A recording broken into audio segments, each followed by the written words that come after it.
더 비싸지기 전에 빨리 사야 되겠다 해서 사니까 가격이 또 오르는 데다 이 가격이 올라가니까 개미들이 또 이제는 좀 올라가는 추세구나 그러면서 또 들어오고 이러다 보니까 코스피 지수가 2,500을 회복하고 넘어가고 뭐 그랬습니다. 그때 이제 급등했기 때문에 그 다음 날 이제 급락을 한 거죠. 예, 그 다음 날 해외 전문가의 반응을 한번 보면 여러분들이 잘 아시는 짐 로저스 같은 이런 식으로 갑자기 공매도가 허용됐다 안 되고 전면적으로 이런 식으로 되고 그러면 신뢰를 잃는다.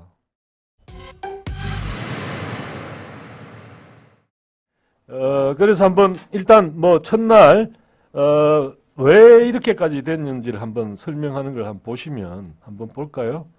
한번 보면 공매도 전면 금지했던 첫째 날 이제 외국인들이 막 사들인 거죠. 계속.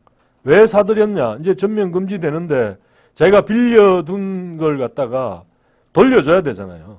일정 그걸 돌려줘야 되는데 당연히 이게 금지됐으니까 빨리 돌려달라 그럴 거고 그러다 보니까 그걸 이제 더 비싸지기 전에 빨리 사야 되겠다 해서 사니까 가격이 또 오르는 데다 이 가격이 올라가니까 개미들이 또 이제는 좀 올라가는 추세구나 그러면서 또 들어오고 이러다 보니까 이게 이제 막 가격이 그냥 엄청나게 올라서 2,500 코스피 지수가 2,500을 회복하고 넘어가고 뭐 그랬습니다. 그때. 그래서 이게 이제 이걸 두고 부르는 게 숏 커버링 장세, 단기 숏 커버링. 그러니까 자기들이 이제 공매도를 하기 위해서 빌린 걸 이제 갚아야 되는 처지니까. 그래서 외국인들이 이걸 급하게 들어와서 막 매수에 확보를 해 나서니까 당연히 이게 이제 수요가 더 몰리는 거 아니에요. 수요가 몰리니까 이제 막 가격이 올라가는 거죠. 그래서 이건 어떻게 보면 그 가치에 대한 변화가 있을 거라는 판단 때문이 아니라 제도의 변화에 따른 거기에 적응하기 위한 수요가 생기다 보니까 이렇게 됐는데 그래서 코스피가 이제 2,500선 돌파하고 뭐 그랬다가 또 사이드 카가 발동했다 그러는데 이게 이제 프로그램 매매되어 있는 걸 갖다가 잠시 중단시키는 거 한 몇십 분간 이거보다 더한 거는 이제 서킷 브레이크라 그래가지고 전선 회로를 이렇게 끊듯이 아예 그 장을 폐쇄하는 경우 아예 닫아버리는 그걸 서킷 브레이크라 그러는데 그거는 아니고 프로그램 매매로 들어와서 막 사는 이걸 갖다가 일시적으로 정지하는 어떤 그런 그걸 발동해야 될 정도로 이렇게 한마디로 굉장히 과열됐다는 이야기죠. 급등하면 급락할 수도 있지 않을까요? 그러니까요. 이제 급등했기 때문에 그 다음 날 이제 급락을 한 거죠. 예, 그 다음 날 이야기가 이제 어떤 식으로 그랬냐 하면 그 다음 날 공매도 한번 보면 이 공매도 금지 이틀째에 주가가 급락했다. 방금 하신 말씀 그대로입니다. 이제 자기들이 급하게 팔 필요가 없다. 그리고 이제 자기들이 이제 돌려줘야 될 빌렸다가 돌려줘야 될 물량을 확보했는데 자기들이 생각하기에는 그 외국인들이 생각하기에는 그걸 갖다가 돌려주기 위한 수요 때문에 올라간 거다. 그래서 다시 이걸 갖다가 이제 낮추겠다는 어떤 그런 생각이 있었겠죠. 그러다 보니까 이 사람들은 이제 파는 쪽으로 이제 돌아섰고, 그래서 이제 한바탕 이제 팔려는 사람, 그러니까 특히 이제 이거는 뭐 미래의 특정 종목의 가치가 어떻게 될 것이냐에 대한 상반된 생각을 갖고 있는 사람들이 있으니까 앞으로 지금의 가격보다는 훨씬 더 수익을 안겨다 줄 거다. 그렇게 판단하는 사람들도 있고 또 반대로 이건 너무 과대평가됐다는 그 두 사람의 두 개의 세력이 서로 이제 부딪혀서 그걸 이제 증권시장에서는 좀 공격적으로 앞으로 괜찮아질 거라 보는 사람들을 황소들, 그 벌이라고 부르잖아요. 벌. 그리고 불. 그리고 더 조금 보수적으로 조금 그렇게까지 되지는 않을 거라고 그런 식으로 생각하는 사람 베어즈라 그러잖아요. 그러니까 그런 낙관하고 비관 내지는 너무 지나치다고 보는 그 두 세력이 엄청 싸우는 건데 지금 이제 첫날은 말하자면 빌린 공매도 주식을 돌려주기 위해서 급하게 사는 사람들, 외국인들 특히 그게 많아가지고 수요가 가수요라고 부를 수 있죠. 그게 붙어가지고 엄청 올랐다가 그 다음날 주가가 다시 급락을 했던 거죠. 예, 그래서 이게 참 어쨌든 흥미롭습니다. 이런 식으로 주식이 진짜 이렇게 널뛰기를 한 거죠. 하루 널뛰기를 했는데 그랬으니까 이제 전체적으로 다음 날에는 코스피가 한 2.3% 하락으로 됐는데 매도로 이제 바꾸니까 그러니까 이번에는 또 너무 떨어진다고 또 사이드카가 발동됐다 그래요. 프로그램 사람이 직접 가서 사는 건 괜찮은데 프로그램화 돼 가지고 얼마가 되면 사라든가 이렇게 된 그거는 이제 잠시 정지되는 어떤 그런 일이 벌어졌습니다. 그래서 이걸 그러면 여러분들이 이걸 지금 이런 상황이란 게 한편으로는 정치권에서 그 야당뿐만 아니라 여당 야당 할 것 없이 정치권에서 계속해서 그런 국회 청원도 하고 공매도 너무 기울어진 운동장이다. 이거 고쳐달라. 문제가 많다. 그리고 실제로 문제가 예를 들어서 불법으로 공매도를 하는 거는 안 되죠. 빌리지도 않았는데 예를 들어서 어떤 사람이 A 그 수식을 소유한 사람의 허락도 받지 않고 예를 들어서 그 사람의 주식을 위탁해서 관리하고 있는 주식을 자기 마음대로 막 팔아가지고 내가지고 팔고는 그 다음에 다시 또 더 가격이 그 파는 물량을 확 그냥 해서 떨어졌을 때 다시 사고 이런 물론 그게 미래에 대한 예측이기 때문에 항상 맞으라는 보장은 없지만 어쨌든 무차입 한 그 주식을 차입하지 않은 주식을 파는 것은 불법이거든요.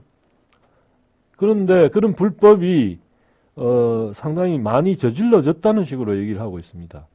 근데 참 이게 정말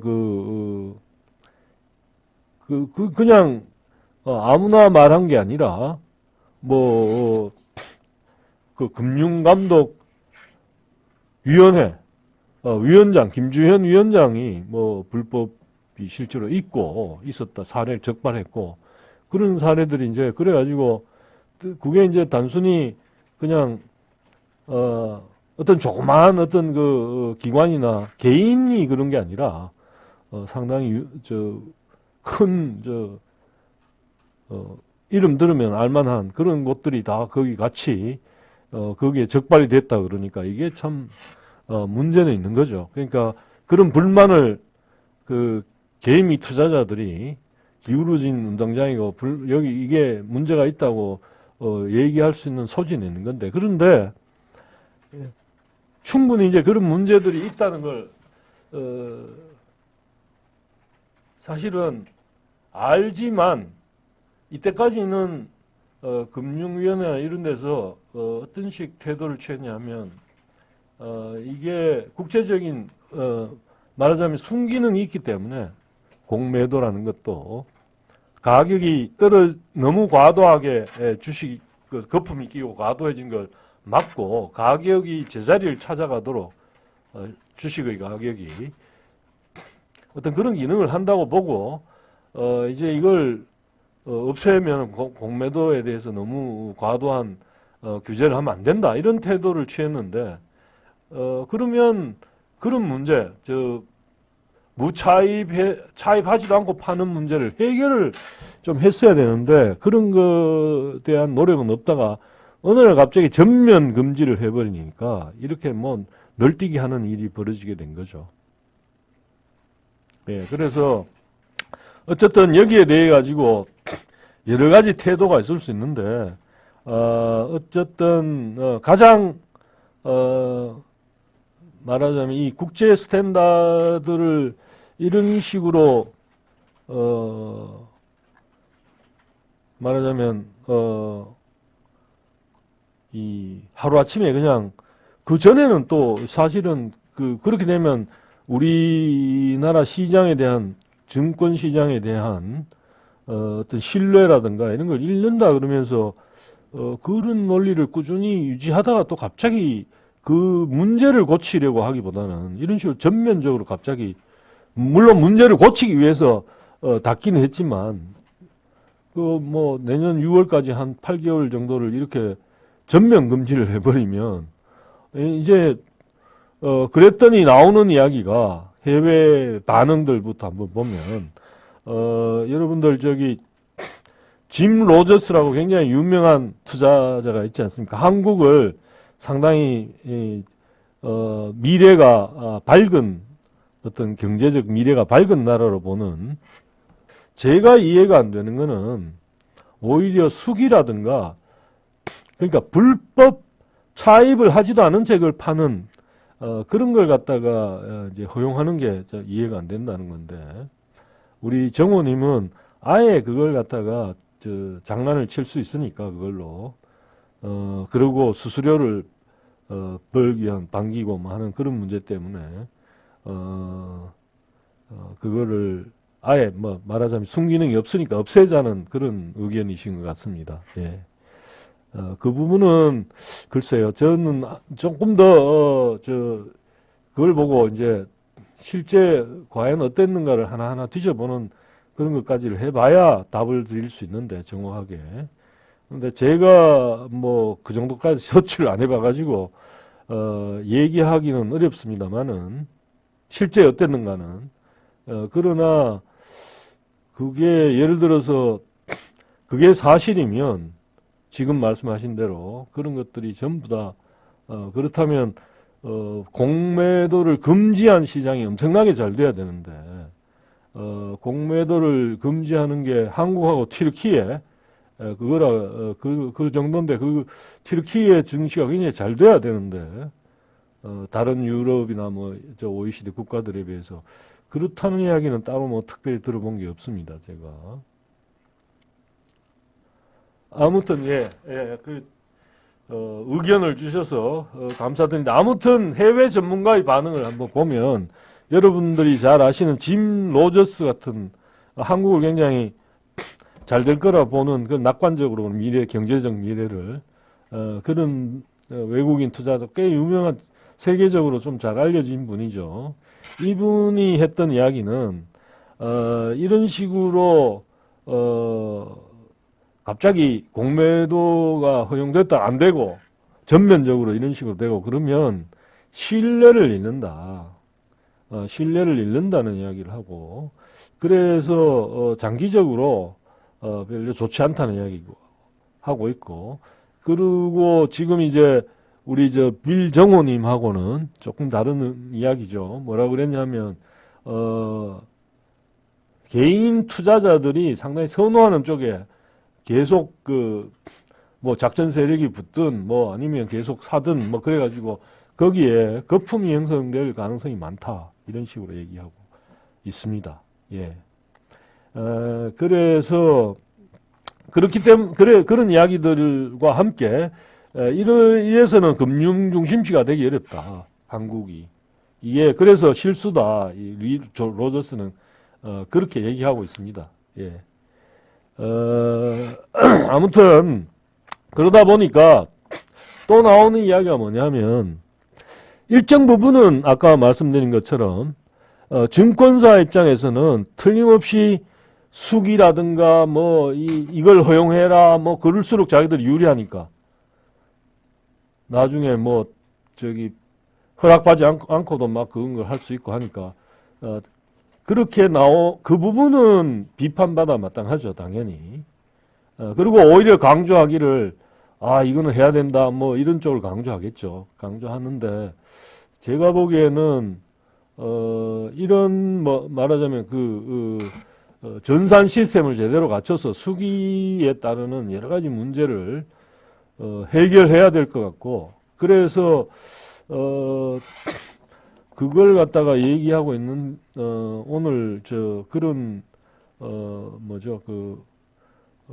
그런 칼럼도 전삼영 교수가 오늘 문화일보에 썼던데, 이제 그 이야기를 들어가기 전에 조금 더 자세히 살펴보기 전에 또 하나 나오는 이야기는, 여러분들, 이제, 흔히, 저도 그렇고, 아직까지, 신흥시장, 한국이 자꾸 신흥국이고, 신흥시장이라는 생각을 저도 모르게 하도 자주 그걸 접하다 보니까 하는데, 실제로는 이제 한국이 선진국에 편입됐지 않습니까? OECD, 그런 쪽에서도 분류를 그렇고, UN에서도 그렇고, 그게 이제, 그런 분류를, 하는 게 지금 1인당 GDP만 따지면 달러로 계산했을 때, 지금 일본이나 대만이나 한국이나 거의 비슷할 정도로 이렇게 됐는데, 그래서 이제 선진국으로 일단 분류가 되고 있습니다, 한국이. 그럼에도 불구하고, 증시의 경우에는, 이머징 마켓, 그러니까 신흥시장으로 분류가 되고 있죠, 지금. 그래서 지금 이제 예컨대 모건 스탠리 캐피털 인터내셔널이라는 모건 스탠리의 그 자회사인데, 그 모건 스탠리 자회사에서 개발한 지수에서 한국이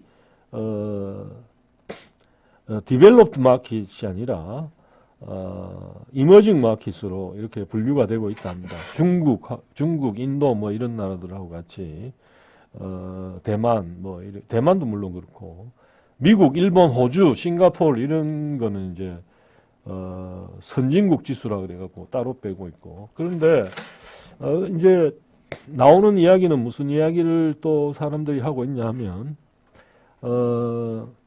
이게 이제 투자자 입장에서도 소탐대실이 이럴 수 있다는 거죠. 선진국 지수에 편입되기 위해서 이렇게 그쪽으로 가면 그 코리아 디스카운트 같은 걸 조금 벗어날 수 있을 텐데 그런 디스카운트를 벗어나지 못하게 될 수 있다는 이야기를 하고 있고, 그 선진국 지수로는 편입되기 위해서는 어떻게 해야 되냐. 그게 이제 다른 나라들의 글로벌 스탠다드와 맞게 우리도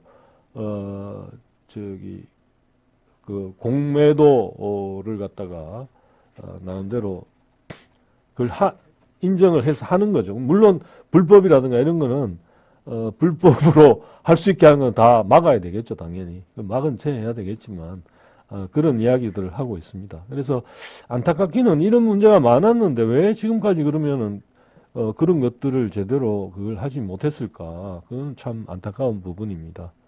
증권사는 공매도 수수료 엄청나게 받습니다. 예. 그러니까 공매도 안 그래도 여기 보니까 지금 공매도 그게 한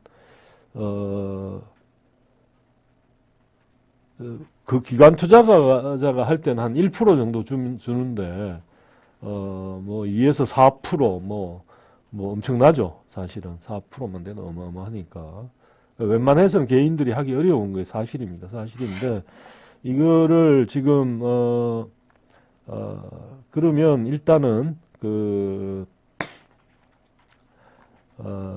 전삼영 교수가 오늘 쓴 것부터 한번 보고 넘어가죠. 일단 오늘 이제 전 교수님이 쓰신 걸 보면 여러분들이 아까 말씀드린 것처럼 이게 이제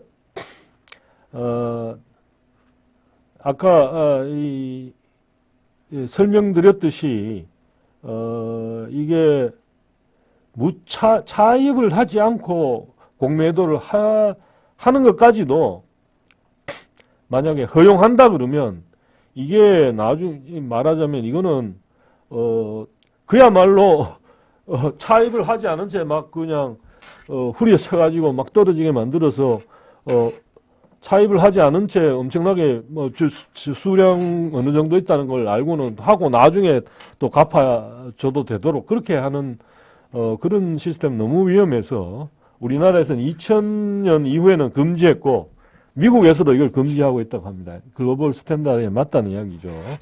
그런데 이제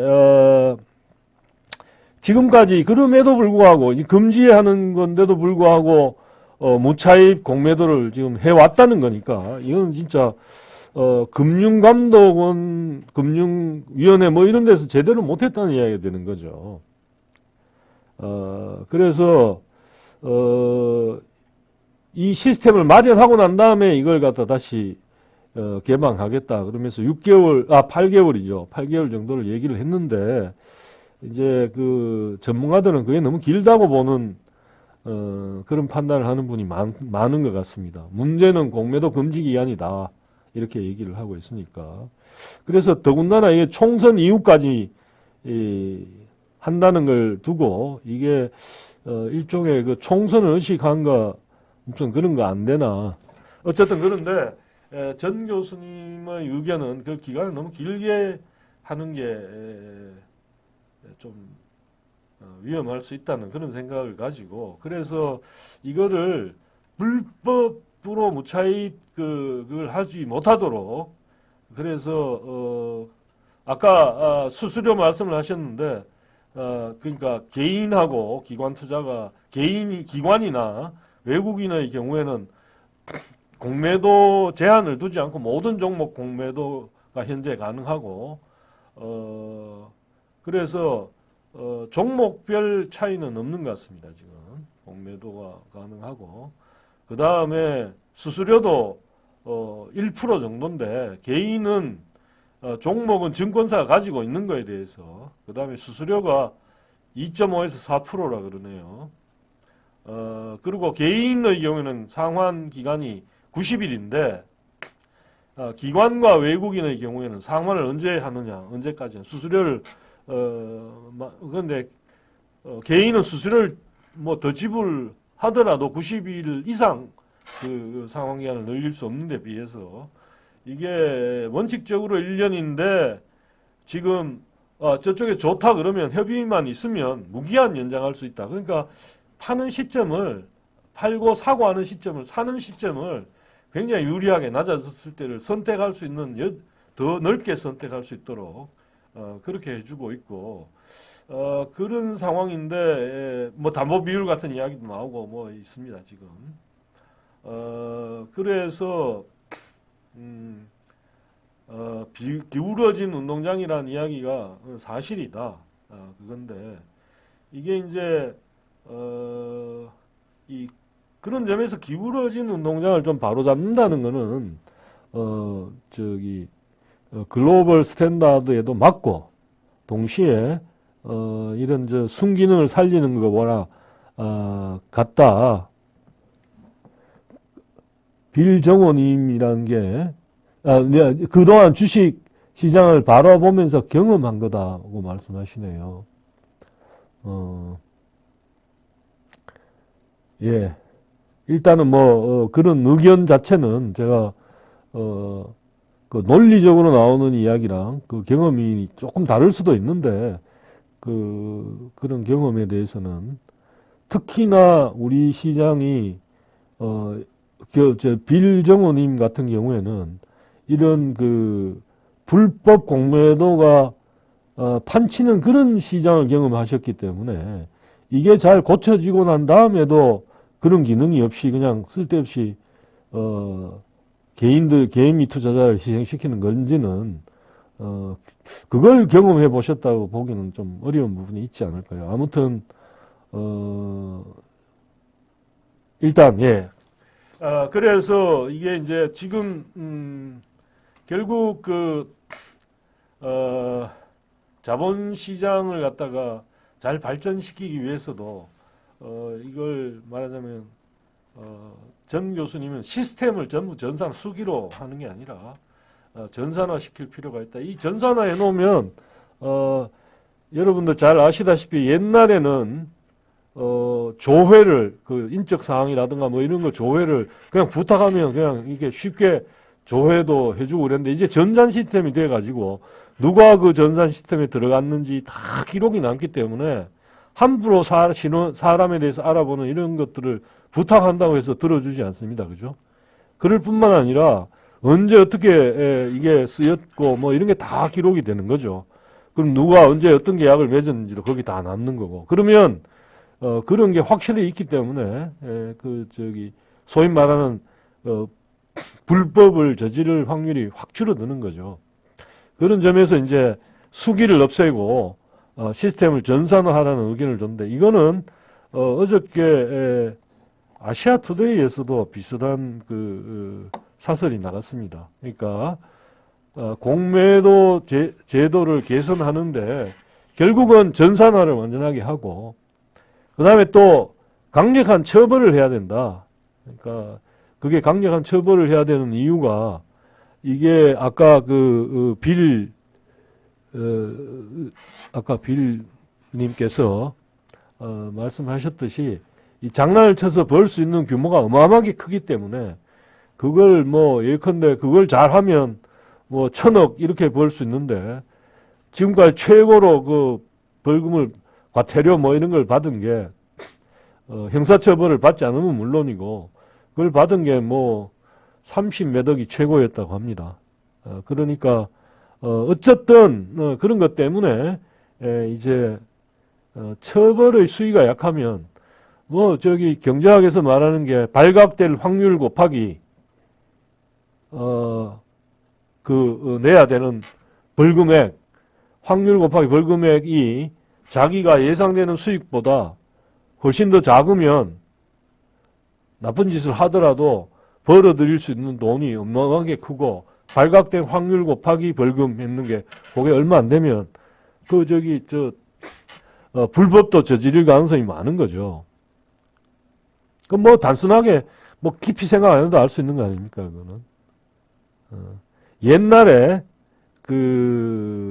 부정승차, 지하철이라든가 이런 걸 부정승차를 했을 때 옛날에는 일일이 검사하고 막 그러던데 그걸 검사하는데도 비용이 들고 일일이 그 사람 표가 정확한지 상한지 뭐 이러다가 그 다음부터 어떤 식으로 시스템을 도입했냐면 지하철 무임승차를 했다 발견되면 그 사람한테 어마어마하게 몇 개월간 그런 식으로 무임승차를 했다고 간주하고 한 번 탔는데 사실은 그 사람이 그렇게 안 했을 수도 있어요. 그날 한 번만 그렇게 했을 수는 있지만 그러나 그렇게 간주하고 엄청난 벌금을 매기되 평소에는 검사를 안 하는 어쩌다가 한 번 하다가 잡히면 이제 그런 식으로 세게 벌금을 물려. 우리도 지금 그렇게 하고 있죠.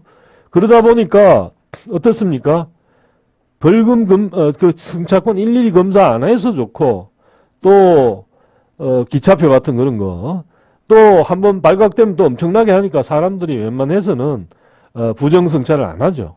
그러니까 그래서 그런 점에서 그런 것처럼 여기도 그것도 결국은 부정승차를 해서 얻는 이득이 얼마 되지도 않는데 그러다가 걸리면 몇 개월 동안 그런 식으로 부정승차 했다고 간주대가 어마어마한 벌을 받으니까 자기가 얻는 이득에 비해서 벌이 너무 크니까 그다음부터 그걸 안 한다는 이야기죠. 그래서 그 덕분에 막 사람을 의심하면서 일일이 검사하지 않는 게 있어서 더 좋고 사람들은 그 규칙을 지키고 그렇게 되는 거죠. 그런 것처럼 벌과 그다음에 벌이 그런 확실하면 불법을 저지르고자 하는 그런 유혹이 없어질 건 텐데 우리의 경우는 그게 너무 낮다는 겁니다. 그래서 강력하게 그런 요인이 없어질 자기가 큰 돈을 벌 수 있는 기회가 있으면 그런 유혹을 사람들은 받기 쉽죠. 그래서 그걸 아까 뭐 증시에 있는 증권사 직원들도 벌어와야 뭘 하는 거니까 자기 성과를 내는 거니까 그런 유혹에 안 빠지도록 하는 방법의 하나가 사실은 강력한 발각됐을 때는 강력한 처벌을 하는 어떤 그런 걸 것 같습니다. 예. 지금 전산 시스템 잘하고, 그 다음에 벌을 어디까지 하는 게 적정한지를 잘 찾아서, 강력하게 처벌하고, 전산화하고 하면은, 해외 사례도 또 어떤 식으로 하는지도 잘 살펴보고, 뭐 그 정도는 우리가 충분히, 다른 나라에서 잘하고 있는 나라들을 벤치마킹해서 하면, 그리고 마음먹고 하면 그걸, 못하지는 않아요. 더 어려운, 이거보다 더 정밀하게 범죄 같은 것도 찾아내지 않습니까? 점조직으로 하고 있는 뭐 그런 것조차. 근데 이걸 왜 IT 선진국이라고 자랑하는 우리나라가 이걸 못하는지는 국민들이 잘 납득을 못할 것 같습니다. 그래서 이번에 최대한 이런 걸 잘해서 시장을 빌 정호님이 시장을 잘 만들어서 빌 정호님처럼 이거는 좀 이게 외국인 투자자들한테 기울어지는 운동장을 만들어 가지고 걔들 유리하게만 하고 개미 투자자를 희생시킨다는 생각을 가진 분들도 납득할 수 있도록 좀 이 시스템을 확실하게 좀 구축해 주기를 바랍니다. 아무튼 빌 정호님 같은 분들은 그것 때문에 쓸데없는 그런 것들 때문에 이게 개미 투자자들이 희생을 당하고 있다는 생각을 갖고 있습니다. 사실은 그것 때문에 또 정치권에서 이런 압력들이 이걸 빨리 공매도 없애라는 압력들이 많았는데 정확한 원인보다는 엉뚱한 원인이 지목돼 가지고 되는 경우가 이 공매도의 경우에는 말하자면 주식 시장이 나쁜 이유의 대표적인 게 공매도 때문에 만약에 진짜 공매도 불법이 아니라 공매도 제도 자체가 문제였다면 글쎄요. 이제 이걸 공매도를 전면 금지를 한 기간 동안은 말하자면 개미 투자자들이 훨씬 유리한 뭐가 돼야 될 텐데 한번 두고 보죠. 어떤 결과가 나오는지.